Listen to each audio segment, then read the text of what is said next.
Hello friends, આપણે YouTube channel game changing સાયકોલોજીમાં આપ સૌનું હાર્દિક સ્વાગત છે.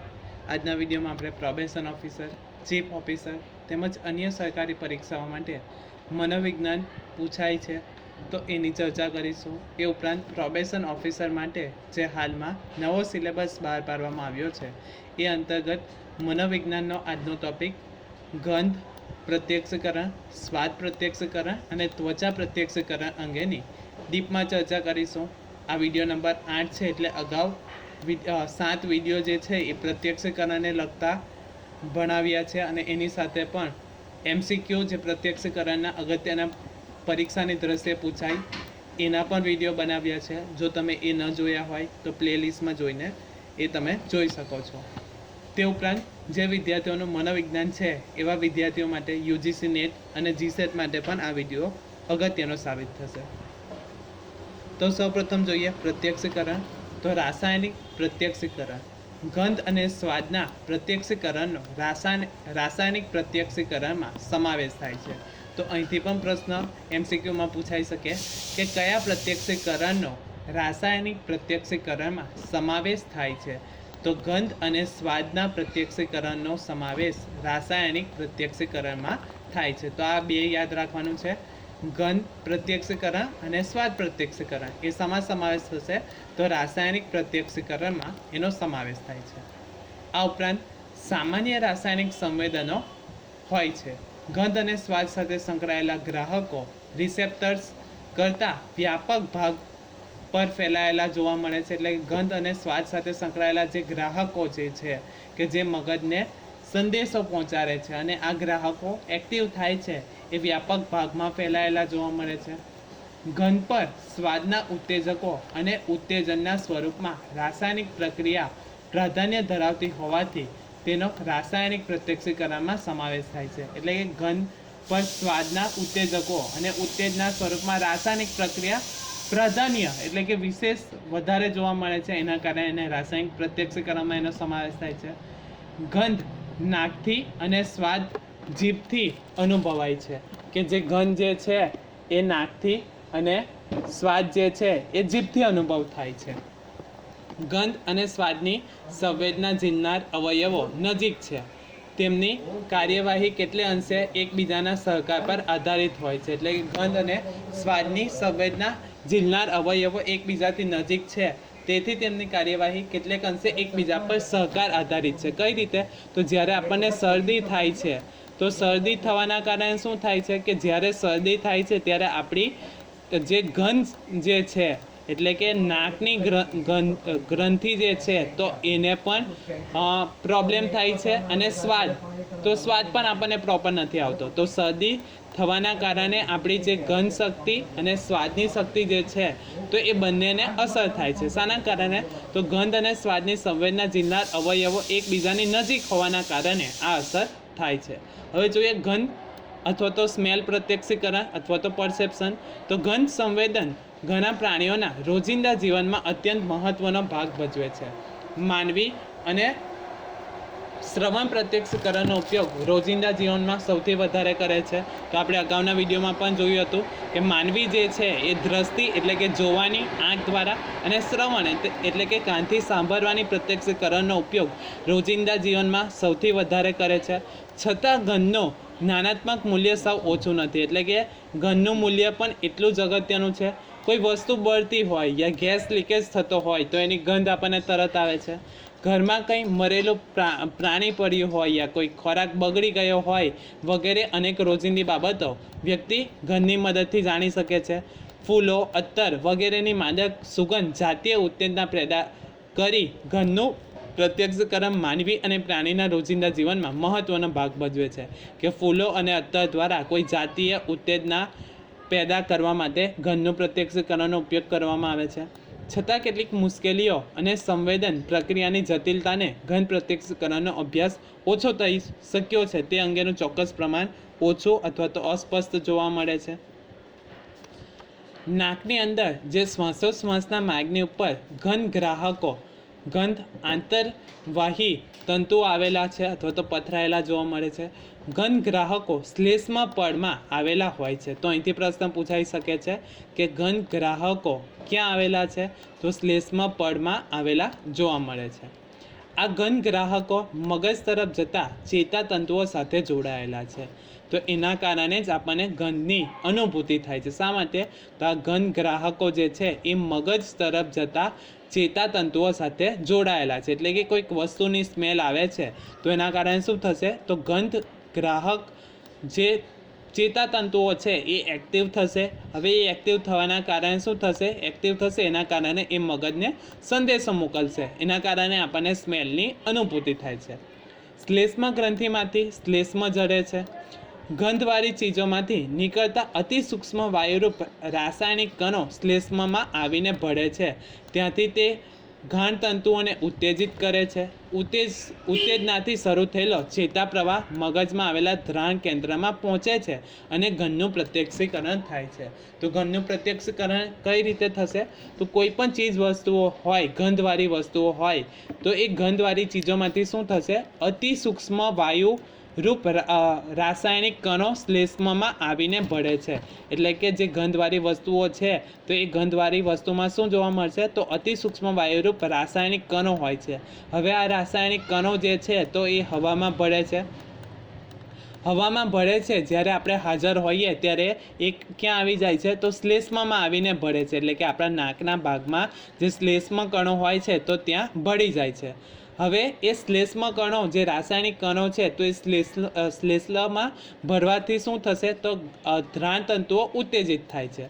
હવે એ ઉત્તેજિત થવાથી ચેતાપ્રવાહ મગજમાં આવેલા ધ્રાણ કેન્દ્ર જ્યાં હોય છે તો ત્યાં પહોંચે છે અને આપણને ગંધનું પ્રત્યક્ષીકરણ થાય છે.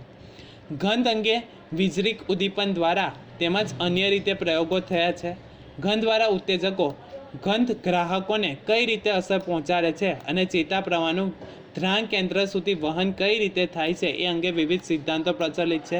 એટલે કે આપણને સ્મેલની અનુભૂતિ કઈ રીતે થાય છે એ અંગે અલગ અલગ એક્સપેરિમેન્ટ પણ કરવામાં આવ્યા છે.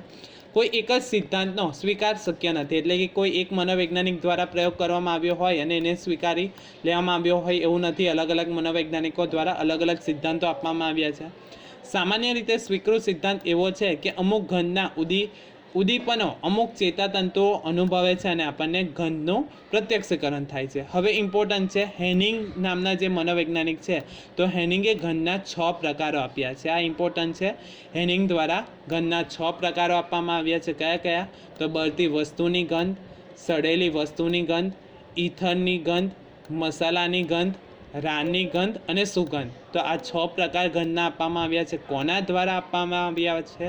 તો હેનિંગ દ્વારા આપવામાં આવ્યા છે. અથવા તો પ્રશ્ન એવી રીતે પણ પૂછાઈ શકે કે હેનિંગ દ્વારા ગંધના જે 6 પ્રકારો આપવામાં આવ્યા છે એમાંથી કયા ગંધનો સમાવેશ થતો નથી? તો 3 જે ઓપ્શન હશે એ સાચા હશે, એક ખોટું હશે. તો કઈ કઈ ગંધ છે? તો બળતી વસ્તુની ગંધ, સડેલી વસ્તુની ગંધ, ઈથરની ગંધ, મસાલાની ગંધ, રાનની ગંધ અને સુગંધ.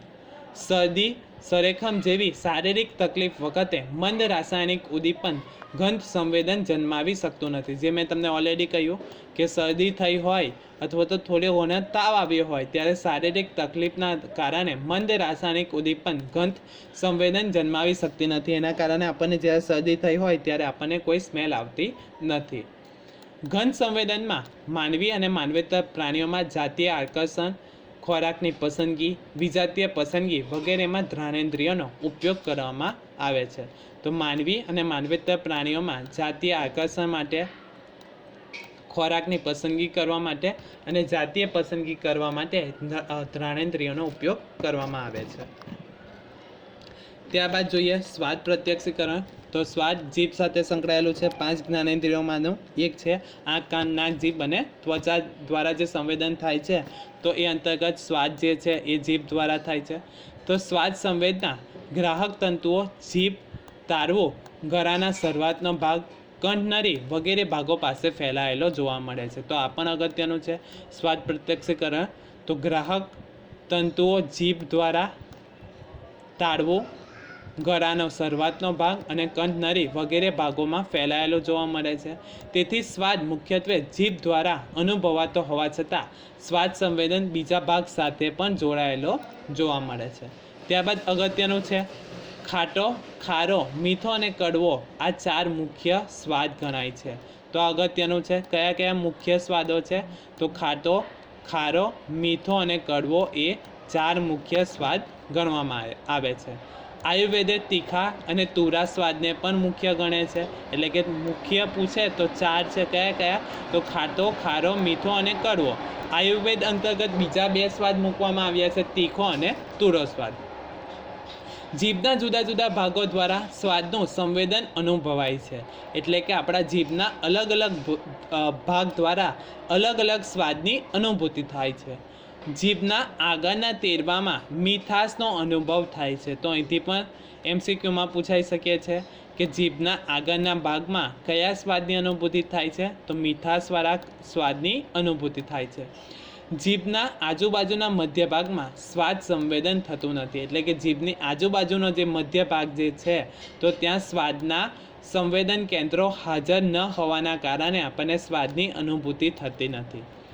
જીભ પર લાળ કે પ્રવાહીની હાજરી હોવાથી સ્વાદ આખી જીભ પર ફેલાઈ જઈ તેના વિશિષ્ટ ગ્રાહક તંતુઓ સુધી પહોંચી જાય છે. કે જીભ પર લાળ કે પ્રવાહી હાજર હોવાથી શું થાય છે? તો સ્વાદ આખી જીભ પર ફેલાઈ જાય આપણને વિશિષ્ટ ગ્રાહક તંતુઓ સુધી પહોંચાડે છે. ફોર એક્ઝામ્પલ, જ્યારે આપણે દવા લઈએ તો દવા કડવી લાગે છે. હવે જ્યારે આપણે મોંમાં મૂકીએ તો મોંમાં જે લાળ હોય છે તો એના કારણે એ દવામાં ભળી જાય છે. તો એના કારણે આપણને પૂરા મોંમાં શું થાય છે? તો કડવાની અનુભૂતિ થાય છે. એ શાના કારણે? તો લાળ કે પ્રવાહીની હાજરી હોવાના કારણે સ્વાદ આખી જીભ પર ફેલાઈ જવાના કારણે આપણને દવા વધારે કડવી લાગે છે. વિવિધ સ્વાદના ગ્રાહક તંતુઓ જીભના વિશિષ્ટ ભાગમાં આવેલા છે. એ સિદ્ધાંતનો સ્વીકાર બધા સંશોધકો કરતા નથી. એટલે કે જીભના અલગ અલગ ભાગોમાં અલગ અલગ ગ્રાહક તંતુઓ આવેલા છે એ અંગે અલગ અલગ મંતવ્ય જોવા મળે છે. વિશિષ્ટીકરણના સિદ્ધાંતોનો વિરોધ કરનારા એમ માને છે કે સ્વાદના ગ્રાહક તંતુઓની વિશિષ્ટતા નહીં, પરંતુ તેમની ગોઠવણીની ભાત પેટર્નના અનુસાર વિવિધ આપણને વિશિષ્ટ સ્વાદની અનુભૂતિ થાય છે. ત્યારબાદ જોઈએ ત્વચાકીય સ્નાયવિક પ્રત્યક્ષીકરણ. એટલે કે ત્વચા સાથે સંકળાયેલું પ્રત્યક્ષીકરણ. તો ત્વચા દ્વારા થતા સ્પર્શ, પીડા, દબાણ વગેરેના અનુભવને સ્પર્શ કે ત્વચાકીય પ્રત્યક્ષીકરણ અને સ્નાયુ દ્વારા થતા હલનચલનના અનુભવને સ્નાયવિક પ્રત્યક્ષીકરણ કહેવામાં આવે છે. તો ટૂંકમાં ત્વચા દ્વારા સંકળાયેલું હશે તો એને સ્પર્શ કે ત્વચાકીય પ્રત્યક્ષીકરણ કહેવામાં આવે છે. અને સ્નાયુના હલનચલન દ્વારા જે અનુભવ થાય છે એને સ્નાયવિક પ્રત્યક્ષીકરણ કહેવામાં આવે છે. તો ત્વચાકીય પ્રત્યક્ષીકરણ જોઈએ તો ત્વચા પર વિવિધ પ્રકારના સંવેદનિક કોષો, સેન્સરી સેલ પથરાયેલા હોય છે. એના કારણે જ આપણને અમુક વસ્તુઓ જે આપણે વસ્તુને પકડીએ છીએ તો એ વસ્તુ ઠંડી છે, ગરમ છે, ખરબચડી છે, લીસી છે, તો એનો આપણને અનુભવ થાય છે. શાના કારણે થાય છે? તો ત્વચા પર આવેલા સંવેદનિક કોષો જેને સેન્સરી સેલ કહેવામાં આવે છે એના કારણે આપણને ત્વચાકીય પ્રત્યક્ષીકરણ થાય છે. જે પણ કોઈ વસ્તુ પકડીએ છીએ તો એની અનુભૂતિ આપણને થાય છે. કેટલાકના મતે આખા દેહ પર એટલે કે આખા શરીર ઉપર પથરાયેલી ચામડી એક જટિલ અંગ છે અને ચામડી દ્વારા 4 પ્રકારના મૂળભૂત સંવેદનોનો અનુભવ થાય છે. તો આ પણ અગત્યનો પ્રશ્ન છે કે ચામડી ઉપર કેટલા પ્રકારનું સંવેદન થાય છે? તો 4 પ્રકારના મૂળભૂત સંવેદનો થાય છે. કયા કયા થાય છે? તો સ્પર્શ કે દબાણ, વેદના એટલે કે પીડા, ઉષ્ણતા એટલે કે ગરમી અને શીતતા એટલે કે ઠંડી. તો ચામડી દ્વારા આપણને સ્પર્શ કે દબાણની અનુભૂતિ થાય છે. ત્યારબાદ છે વેદના એટલે કે પીડા, ઉષ્ણતા એટલે કે ગરમી અને શીતતા એટલે કે ઠંડીની અનુભૂતિ આપણને ત્વચાકીય પ્રત્યક્ષીકરણના અનુસાર થાય છે. કઈ રીતે? તો એક એક્ઝામ્પલ લઈએ. કોઈ વસ્તુ ગરમ હોય તો એ વસ્તુ આપણે તરત છોડી દઈએ છીએ. શા કારણે? તો એ વસ્તુ ગરમ લાગે છે. તો ત્વચા દ્વારા જે સંવેદનિક કોષો છે તો એ મગજને સંદેશો પહોંચાડે છે અને કોઈક વસ્તુ ગરમ છે એના કારણે આપણને મગજ સંદેશો મોકલે છે કે એ વસ્તુ છોડી દે. એના કારણે આપણે એ વસ્તુ છોડી દઈએ છીએ. ત્વચા ઉપર અસંખ્ય પ્રમાણમાં વિવિધ પ્રકારના સંવેદનિક કોષો જુદા જુદા અનુભવ કરાવે છે. ચેતાશાસ્ત્રીય અને વિદ્યુત ઉદ્દીપન પદ્ધતિના આધારે જાણવા મળ્યું છે કે ઉષ્ણ એટલે કે ગરમ, શીત એટલે કે ઠંડુ, સ્પર્શ, ખરબચડું, લીસો વગેરે પ્રકારના અનુભવો પ્રમાણમાં અત્યંત જટિલ હોય છે. ત્યારબાદ જોઈએ સ્નાયવિક પ્રત્યક્ષીકરણ. તો શરીરની સ્થિતિ કે હલનચલનના પ્રત્યક્ષીકરણમાં સ્નાયવિક પ્રત્યક્ષીકરણનો ફાળો જોવા મળે છે. સ્નાયુઓ અને સ્નાયુબંધો અને સાંધાઓમાં અંતરવાદી ચેતાતંતુઓ હોય છે, કે આપણા જે સ્નાયુઓ હોય છે અને સાંધાઓમાં અંતરવાદી ચેતાતંતુઓ જોવા મળે છે. એના કારણે સ્નાયવિક પ્રત્યક્ષીકરણ આપણે કરી શકીએ છીએ.